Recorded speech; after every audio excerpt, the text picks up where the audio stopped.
Grant Rowan had always been a man of quiet strength. As a skilled carpenter in Seattle, he had spent years building homes and fixing what others had given up on. But one rainy afternoon, everything changed. A serious accident at a construction site left him injured, exhausted, and unable to continue working. The city that once gave him life now only gave him noise, traffic, and bad memories. So Grant made a bold decision. He would start over somewhere peaceful. He found a listing for a lakeside cabin in a small quiet place called Silver Bean Valley, Montana. The pictures looked like something out of a dream. Tall pine trees, a calm lake reflecting the sky, and a weathered but charming wooden cabin that sat on the edge of it all. The price was suspiciously low, but Grant needed peace more than answers. When he arrived to view the cabin, the air smelled clean and fresh.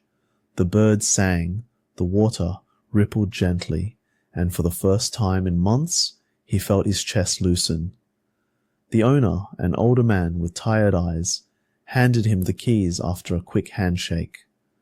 "Just watch out for the neighborhood drama," he said with a strange, nervous laugh. Grant asked what he meant, but the man just shook his head and got in his truck. Grant brushed it off. After all, how much drama could there be in a place with 12 houses and no cell service? Grant moved in that same week. He unpacked slowly, taking time to repair the creaky front steps, replace a shattered window, and clean out the overgrown garden. For a moment, it felt like he was healing, not just physically, but emotionally. He made coffee every morning and sat on the porch to watch the mist roll over the lake. It was quiet, peaceful, exactly what he had hoped for. But the peace did not last. Only 5 days into his new life, Grant heard a sharp knock on the door. Standing outside was a stern-looking woman in her late 50s, dressed in a pressed blazer and holding a clipboard like it was a weapon. She introduced herself as Deborah Langston and claimed to represent the local Homeowners Association. Grant blinked, confused. He had not seen anything about an HOA when he bought the place. But Deborah did not give him time to speak. She immediately pointed out that his toolbox, sitting neatly under the porch, was a violation of neighborhood visual standards. She also cited him for unauthorized structural modification for fixing the broken window. "You will receive a formal notice in the mail," she said coldly, "and a fine of $400. Before he could ask a single question, she was already walking away. At first, Grant thought it must be some kind of mistake. Maybe Deborah had confused him with someone else. But the next morning, a folded paper was taped to his door, an official-looking citation with HOA letterhead and a list of violations. The total fine was now $600. Grant looked around, wondering if someone was playing a prank on the new guy, but no one was laughing, and so began the nightmare. It did not take long for Grant Rowan to realize that something was deeply wrong in Silver Bend Valley. Just when he thought he had found peace, a storm was already brewing, one that had nothing to do with weather. The woman who knocked on his door that 5th morning would become the face of his nightmare.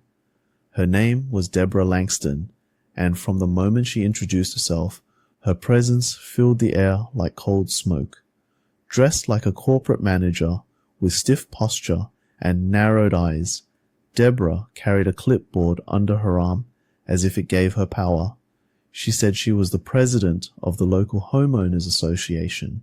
Grant, still holding a mug of coffee in his hand, was caught off guard.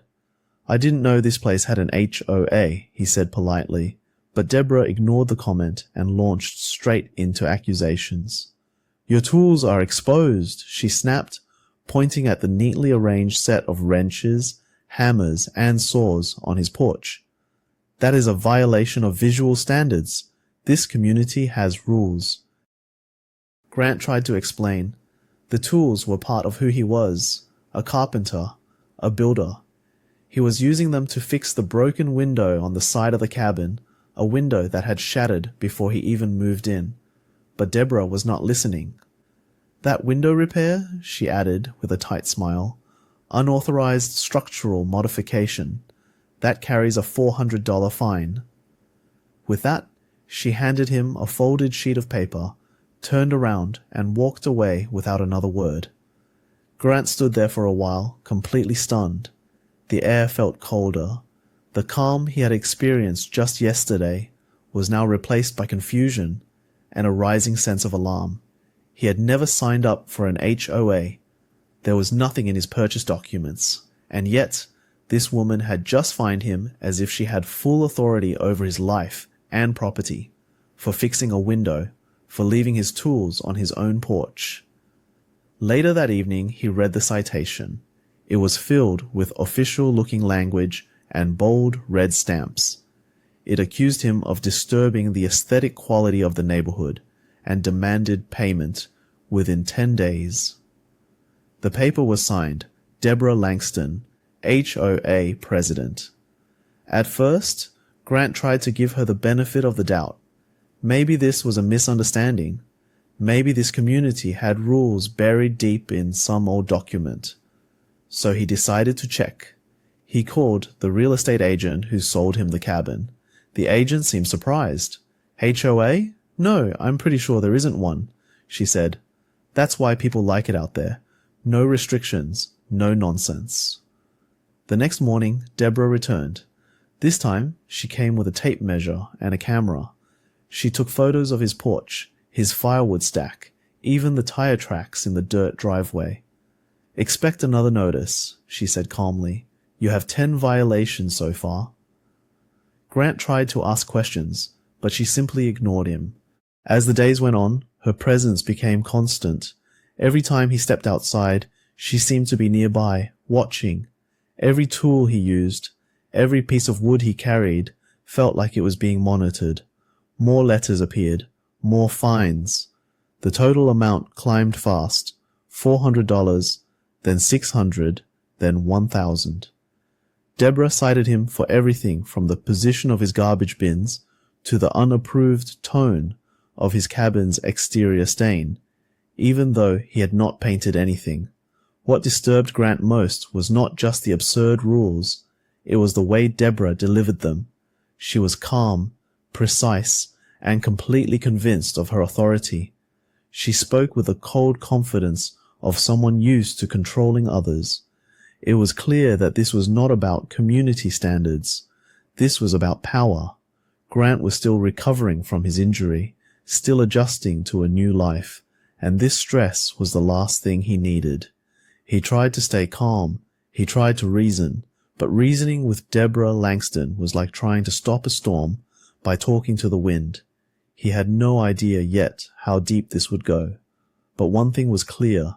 He had just met the tyrant of Silverbend Valley. Grant could not sleep.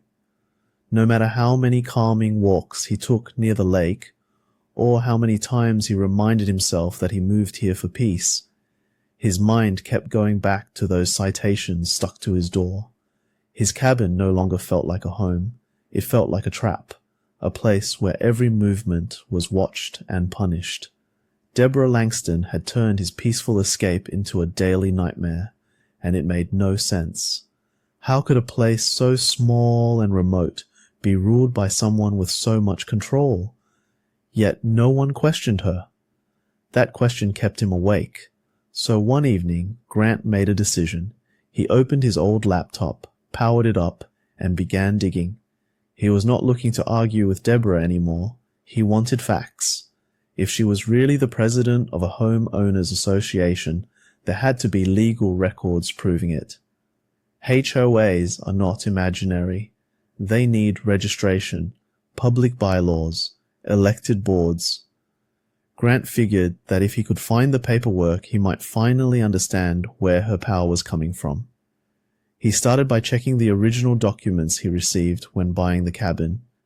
There was no mention of any HOA. That alone was strange. Next, he logged into the county website and searched for anything related to Silverbend Valley Homeowners Association. Nothing came up. He called the clerk's office the next morning to double-check. The woman on the other end of the phone was polite, but firm. There's no registered HOA in Silverbend Valley, no filings, no meeting minutes, nothing on record. Grant's heart pounded. Are you sure? He asked. Yes, sir, she replied. If someone is claiming to run an HOA out there, they are doing so without any legal standing. For a moment, Grant sat in complete silence. All the stress, all the fines, all the fear, built on nothing but lies. Deborah Langston's entire identity as the HOA president was fake. She had no authority, no board, no members, no legal right to fine anyone for anything. She was pretending to run an organization that did not exist, using fake power to control people who either did not know better or were too afraid to fight back. Grant's shock quickly turned into anger. He was not just being harassed, he was being manipulated. Deborah was using the illusion of authority to scare people into submission, and from what he had seen so far, it had been working. But why? What was her goal? What did she gain from this constant control? The answer began to form in Grant's mind, piece by piece, like a puzzle. Deborah did not just want power, she wanted the land. She had tried to make him uncomfortable from the start. She wanted him gone. And if that was true for him, how many others had been pushed out the same way? The more he thought about it, the clearer it became. Deborah's HOA was not just fake, it was a weapon. A tool she used to wear people down until they packed up and left. And then what? Did she buy their homes? Sell them to someone else? Was this all part of a bigger scheme? Grant realized he needed to do more than just survive her harassment. He needed to expose her lies, not only for himself, but for everyone she had bullied into silence. This was no longer just about his peace. It was about justice. After learning the truth, that Deborah Langston's so-called HOA had no legal existence, Grant hoped things might calm down. Maybe if he ignored her fake rules, she would lose interest and move on. But that is not what happened. In fact, the moment Deborah sensed her authority was being questioned, she did not back off. She doubled down. Her behavior grew more aggressive, more disturbing, and more personal. It started with the citations. What used to be 1 or 2 pages taped to his door turned into thick packets, filled with absurd claims and impossible fines. Every morning, Grant would open his front door to find a new stack of papers fluttering in the wind. He was now being fined for things like unregistered wildflowers growing in his yard, non-standard curtain patterns visible through his windows, and failure to greet a neighbor during a Sunday walk. The total amount of the fines quickly ballooned. One morning, the notice simply read, "Outstanding balance, $2,200. Payment required immediately, or eviction proceedings will begin." It would have been laughable if it was not so frightening. Grant knew these threats had no legal standing, but Deborah acted like she had the full force of the law behind her, and she did not stop at paper. Just 2 days after ignoring her latest final warning, Grant noticed 2 unfamiliar men standing outside his gate.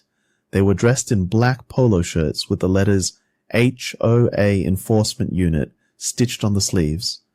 They carried radios, clipboards, and wore dark sunglasses. One of them stepped forward and told Grant they were conducting a compliance inspection.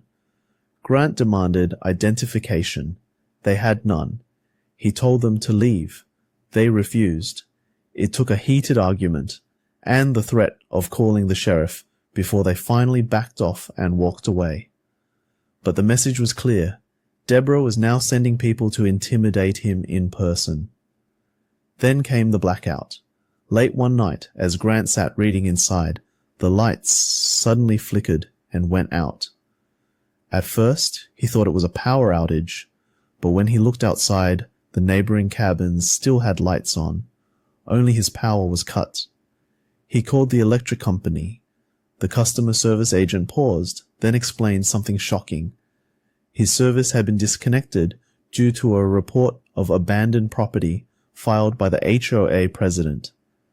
Deborah had called the utility company and claimed that Grant had vacated the home. Based on her false report, they had shut off the electricity without even confirming with him. Grant was furious. He explained the situation, demanded his power be restored, and even faxed over proof that he was the legal owner. It took 2 full days to get the lights back on. 2 full days of cold showers, candlelight, and spoiled food, all caused by a lie. But even that was not the worst of it. Grant began to notice strange things around the cabin, little signs that he was being watched. He found fresh footprints under his window after a rainy night. A small drone buzzed over his backyard more than once. A neighbor mentioned seeing someone parked near Grant's house late at night, just sitting in a black SUV with the engine running.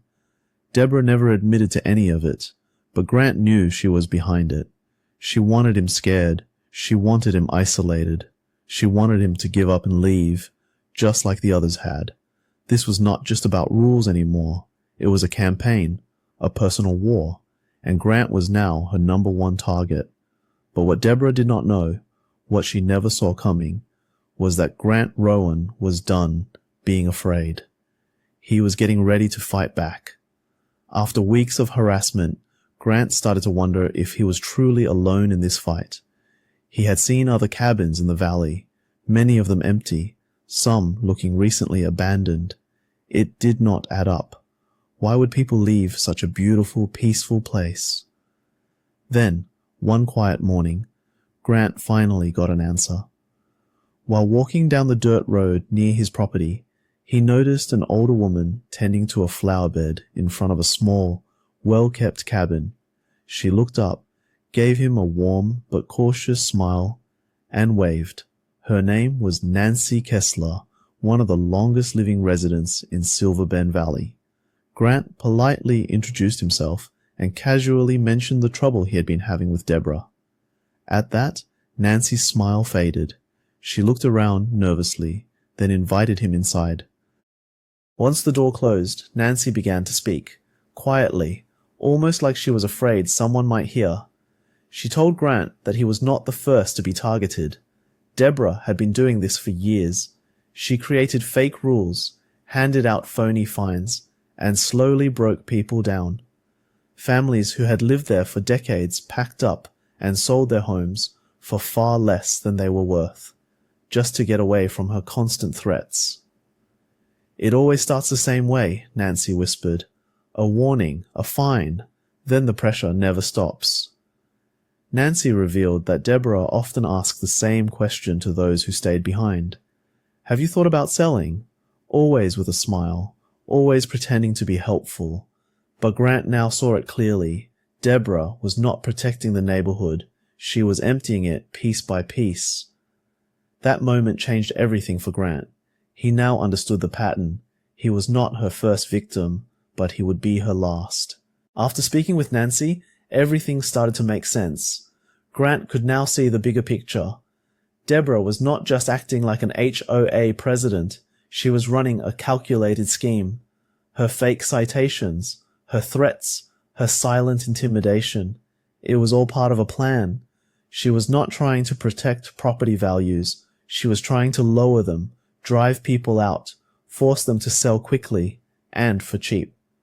Grant looked at the empty homes around him and realized they were not just abandoned, they were casualties. Families who had once dreamed of living in Silver Bend Valley were pushed to their limit and then pressured to leave. And almost every time, Deborah would show up shortly after with an offer to buy, quietly, without fanfare, without paperwork that drew attention. This was no neighborhood watch. This was real estate manipulation. Deborah was clearing out problem residents, not because they were bad neighbors, but because they were in the way. She wanted control, maybe to resell the land, maybe to develop it. But her method was always the same: make life miserable until people gave up and sold. For Grant, that was the final straw. She had tried it with him, but instead of packing up, he decided it was time to fight back. Not with anger and not with revenge, but with strategy. Grant knew that to beat Deborah, he could not just defend himself, he had to outthink her. That is when an old friend called to check in on him. Grant explained everything, and the friend, a business owner, gave him a simple but powerful piece of advice. Stop thinking like a victim. Start thinking like an investor. That night, Grant stayed up late, sketching out ideas. By morning, he had a plan. He opened a small business under the name Silver Timber Restoration, LLC. On paper, it looked like a home renovation company, but in reality, it was a shield, a tool to help him make his next move. Grant knew many of the homes in the valley were sitting empty. The owners had either been forced out or were just waiting for a chance to leave. So he began reaching out. Quietly, respectfully, he offered to buy. Not for cheap, like Deborah did. He offered above asking price. No questions, no delays, just a clean break for anyone ready to move on. In just 10 days, Grant purchased 6 properties. Within 2 weeks, he owned 9 of the 12 homes in Silver Bend Valley. Deborah had no idea. She thought she was still in control. She thought Grant was still her next victim. But Grant was no longer playing by her rules. He was setting the stage for her downfall. With his new plan in motion, Grant moved quickly. He contacted the owners of the empty cabins, most of whom had already been pushed to the edge by Deborah's years of harassment. They were tired, frustrated, ready to leave, but afraid they could never sell for a fair price. That is where Grant stepped in. Unlike Deborah, who preyed on desperation, Grant offered something different: respect. He made direct, honest offers. No games, no delays. In fact, in several cases, he even paid above the asking price, just to make the process fast and stress-free. Word spread quietly. People trusted him. He was not trying to flip the homes for profit. He was trying to rescue the community from the fear that had taken over. In just 10 days, Grant had purchased 6 properties. By the end of 2 weeks, he owned 9 of the 12 homes in Silver Bend Valley. And through it all, Deborah had no idea. She still thought of him as the same outsider with the toolbox and the broken window. She continued her games, sending letters, making threats, walking the neighborhood like she owned it. But with every home Grant bought, her grip on the valley slipped a little more. Grant kept his progress quiet, no announcements, no open conflict, just calm, steady steps towards something bigger, something permanent. And then, right when he was nearly ready, Deborah made her biggest mistake. Deborah had grown bold again. Maybe it was frustration. Maybe she sensed that her control over Grant was weakening. Or maybe she just could not resist the chance to show off her false power one last time. One morning, Grant found a thick envelope stuffed in his mailbox. It looked official. Gold seal, legal formatting, even a signature from a law office. Inside was a document titled Final Eviction Notice. It claimed that, due to unpaid HOA fines, totaling over $4,000 and repeated violations, Grant had 48 hours to vacate the property. The letter was signed by an attorney who just happened to be Deborah's husband.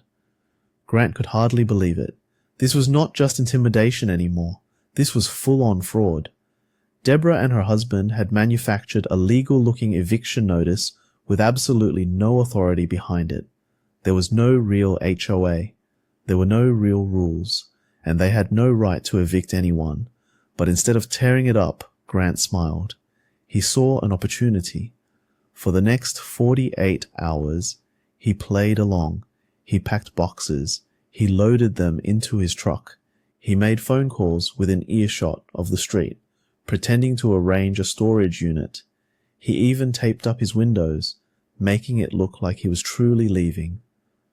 Deborah watched it all from a distance, thinking her plan had worked.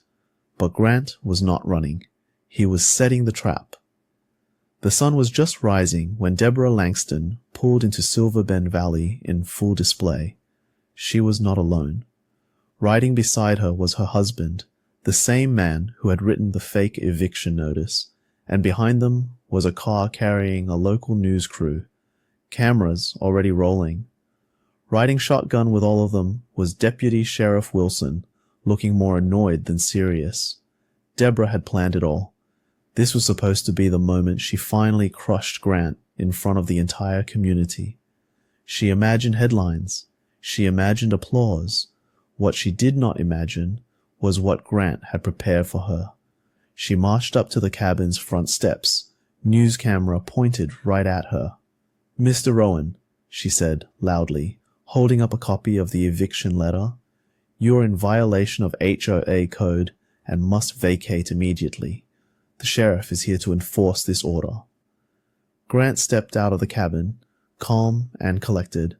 He looked at the camera, then at the deputy, then at Deborah, and without saying a word, he pulled a folder from under his arm and opened it. Inside were 9 original property deeds, signed and stamped by the county, proof that he now owned nearly the entire neighborhood. He looked at Deputy Wilson. "Before you act on anything, you might want to see this," he said, handing him the papers. The deputy flipped through them, his expression slowly changing from suspicion to shock. Grant then turned toward the cameras. "There is no legal HOA in Silver Bend Valley, no board, no charter, no filings. Everything Deborah has done, every fine, every threat, every eviction, is completely fake." Gasps echoed from a few nearby neighbors who had come out to watch. Deborah's face went pale. For a long moment, no one spoke. Then, Deputy Wilson lowered the folder and cleared his throat. He looked straight at Deborah and said, "Ma'am, based on what I'm seeing here and the absence of any legal documentation for your HOA, this eviction is not valid. In fact, this whole operation appears to be unlawful." The news crew quickly shifted their focus, cameras zooming in on Deborah, who was now visibly shaking. "This is a misunderstanding," she stammered. "These people, these properties, they were a mess. I was just trying to bring order." But no one was listening anymore. One of the neighbors, a quiet man named Victor, who had barely spoken to Grant before, stepped forward. "You fined me for having my granddaughter's bike outside," he said. "You told me my dog's bark was too sharp. You made our lives miserable." Another voice added, "You scared my sister into selling her place for half of what it was worth." More neighbors began speaking up, each one adding to the list of her wrongdoings. For years, Deborah had ruled Silver Bend Valley with fear. But now the truth was out in the open and the spell was broken. With cameras rolling and neighbors speaking out, Deborah Langston's reign ended not with power, but with humiliation. Within a week, Deborah's house went up for sale. No letters, no apology, just a for sale sign and a moving truck. She left the valley quietly, avoiding eye contact with the people she had once controlled. Her husband followed close behind, his legal office already facing questions about the forged eviction letter. As for Silver Bend Valley, it began to breathe again. The neighbors who stayed behind started talking to one another for the first time in years. The fear that once crept between the homes had vanished. Laughter returned, front yards were cleaned, windows opened again. Grant, having completed what he never planned for, began selling the homes he had purchased, but only to families who truly wanted to live there, not flip the land or profit from fear. One by one, the cabins filled with life again. Children played near the lake. Barbecues were shared. The valley began to feel like the peaceful escape Grant had been searching for all along. And as he sat once more on his porch, coffee in hand, watching the mist roll across the water, Grant smiled. Not just because the fight was over, but because a real community had finally begun.